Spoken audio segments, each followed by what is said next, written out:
સારા marks સાથે pass out થઈ એક સારી જોબ મેળવી લાઈફ સેટલ થવાનું સપનું બધાએ જોયું છે, પણ આ સપનું પૂરા કેટલા લોકોનું થાય છે?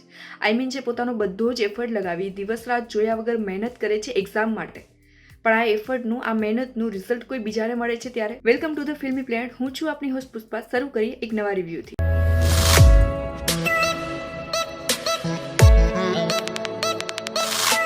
હું અત્ર તત્ર સર્વત્ર આપણી નેક્સ્ટ મૂવી, જેમાં પૈસો, પાવર અને પોલિટિક્સ પર રમાતી આ ગંદી રમતને એક્સપોઝ કરવામાં આવી છે. આ સ્ટોરી આજના સમયની રિયાલિટી પર બેઝ છે. પૈસો, પાવર અને પોલિટિક્સ જેની મદદથી જે લાયક નથી તે ટોપ કરે છે અને જે ખરેખર લાયક છે તેને આ નુકસાન ભોગવવું પડે છે. આજે 12માના રિઝલ્ટ જાહેર થયા છે. શું ફાયદો એવી લાઈફનો? મહેનત આપણે કરીએ ને ટોપ કોઈ બીજું થાય. ટોપર્સ કૌભાંડ કેસમાં કોર્ટની પ્રોસિડિંગ હવે શરૂ થવા જઈ રહી છે. સ્ટુડન્ટનો જ યુઝ કરી સ્ટુડન્ટને ભડકાવવાનું કામ, આ વગેરે જેવા ટોપિક આ મૂવીમાં આવરી લેવામાં આવ્યા છે. મૂવીમાં લવ ટ્રાયેંગલ પણ જોવા મળશે. તને સમજું છું, તને જાણું છું, સાથ તારો હું દિલથી માણું છું. નવા અને જૂના એક્ટરો સાથેની કાસ્ટિંગ છે. હિતુ કનોડિયા મૂવીમાં પોલિટિશિયન છે અને એ મૂવીના મેઇન વિલન કેરેક્ટરમાં છે.